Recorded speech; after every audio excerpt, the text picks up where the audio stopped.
वाले हैं कुरान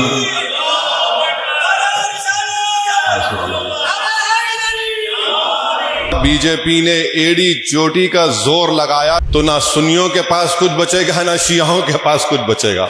इनमें भी ऐसे किस्म के लोग हैं जो जिनको हम शिद्दत पसंद कहना गलत है, जो सिर्फ निफाक की कैफियत पैदा करना चाहते हैं। इनसे हमको बच के रहना है। फिक़ही इख्तलाफात हैं, शिया हो या सुन्नी हो, अल्लाह को मानने वाले हैं,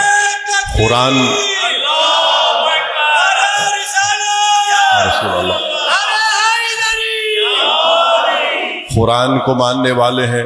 अब कुरान के बारे में आज से थोड़े दिन पहले दिल्ली में एक साहब मेरे पास आए थे और बोले कि मैं आपकी एक तकरीर सुना जो यहीं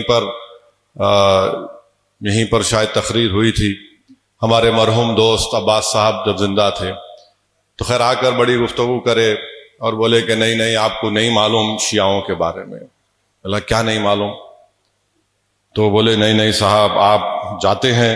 मेरा एक बात सुनिए, आपको क्या मालूम उनके बारे में? तो खैर वो ही हिमाकत पागलपने की बात गुफ्तगू किए, तो उनका नाम मैं लिख के रखा।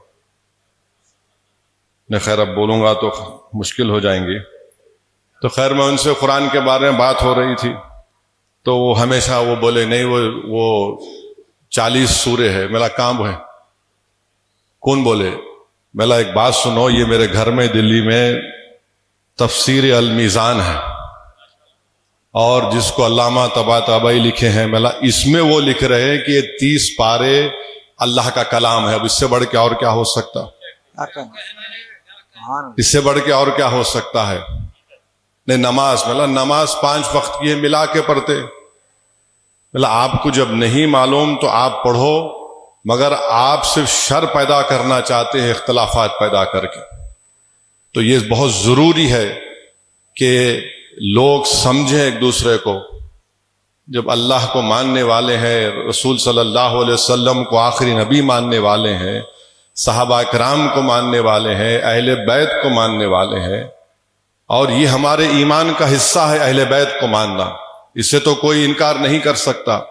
मैं पहले भी कहा हूं, आज भी कह रहा हूं कि मुसलमानों में फिक़ही इख्तलाफात हो सकता है शिया सुन्नी में, मगर अहले बैत की मोहब्बत पर तो इख्तलाफ नहीं हो सकता और ना कभी हो सकता है।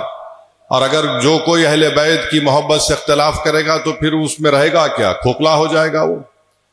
तो ये कोशिशें हमको करना है, ऐसे ताकतों से हमको होशियार रहना है जो हमारी नजरें हमारे दीन के दुश्मन से हटाना चाहती, जो हमारे इस्लाम के दीन के दुश्मन है, जो हमारी तहजीब तमद्दुन हमारे इत्तेहाद के दुश्मन है। और यही बात जो मैं आपके सामने कर रहा हूं, ये कोई नई बात नहीं है। ये हमेशा मजलिस इत्तेहादुल मुस्लिमीन ये बात करती आई है, और मैं फिर से आप तमाम से अपील कर रहा हूं कि हिंदुस्तान में अगर आप देखेंगे सही मानों में कई मुस्लिम अराकीन पार्लिमान कामयाब हुए, मगर मैं ये बात जनाब हनीफा साहब की मौजूदगी में कह रहा हूं जो लद्दाख से MP बने हैं और इंडिपेंडेंट कैंडिडेट थे। तो उस पूरी भारत की पार्लियामेंट में जो 4% मुसलमान MP जीत कर आए, अगर हकीकी मानों में जो पूरे मुसलमानों के शिया सुन्नी को वोट हासिल किए, एक असदुद्दीन ओवैसी है, दूसरे हनीफा साहब है। क्योंकि इनकी कामयाबी आसान कामयाबी नहीं थी हनीफा साहब की, बल्कि पूरी पार्लियामेंट में जितने MPs कामयाब हुए, मेरी नजर में अगर आप 5 अराकीन पार्लिमान को निकालेंगे तो मैं कहूंगा कि हनीफा साहब की सबसे बड़ी कामयाबी थी। और वहां पर बीजेपी ने एड़ी चोटी का जोर लगाया कि इनको कामयाब नहीं होना देना चाहिए, मगर अल्हम्दुलिल्लाह वहां पर तमाम लोग मुत्तहिद हो गए।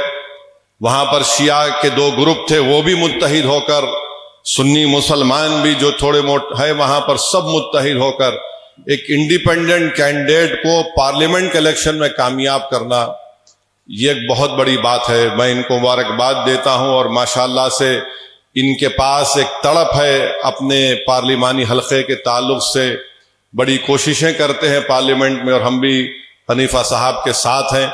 मैं भी उनसे बात कर रहा था تو بہرحال میرے عزیز دوستوں اور بزرگوں، میری آپ سے اپیل ہے کہ ہم تمام کو اپنے اتحاد کو مضبوط کرنا ہے۔ یقیناً ہم اپنے اپنے مسلک پر چلیں گے، اس میں کوئی اختلاف نہیں ہے، مگر ہماری نظریں ان سے کبھی ہم نہیں اٹھا سکتے جو ہمارے کھلے دشمن ہیں۔ مثال کے طور پر وقف کا قانون بنانا چاہتی ہے بی جے پی کی حکومت۔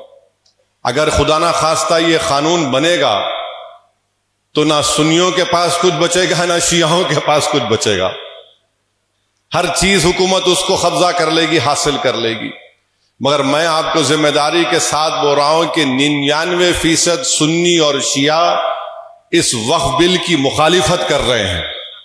الحمدللہ مگر 1% ہیں جو ابن الوقت ہیں، ان کے لیے ضروری ہے کہ حکومت کو سلام کرنا، نمستے کرنا، جھکنا، خیر کوئی بات نہیں، مگر 99% سنی اور شیعوں نے مل کر اس وقف بل کو ریجیکٹ کیا ہے، کیونکہ سب جانتے ہیں کہ حکومت کا مقصد قانون بنانا وقف کی جائیداد کو بچانا نہیں ہے، بلکہ وقف کی جائیدادوں کو چھیننا اس کا مقصد ہے، چاہے وہ درگاہ ہو، خانخواہ ہو یا کوئی چیز بھی ہو، مساجد ہو، چاہے مساجد شیعہ کے ہوں یا سنی کے ہوں۔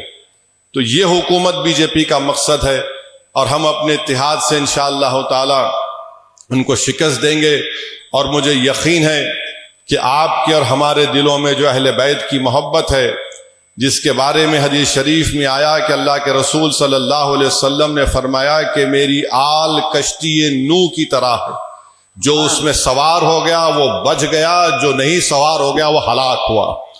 تو ہم اہل بیت کے ماننے والے ہیں، ہم کو اس بات کا فخر ہے۔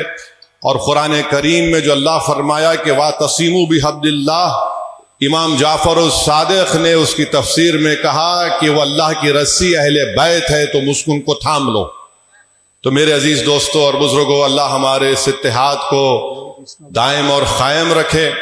اور میں آپ کو مجلس اتحاد المسلمین کے جانب سے کہہ رہا ہوں کہ جو ہمارے بزرگوں نے جس اصول کو قائم کیا تھا وہ آج بھی ہمارے لیے مشعل راہ ہے اور کل بھی مستقبل میں رہے گا۔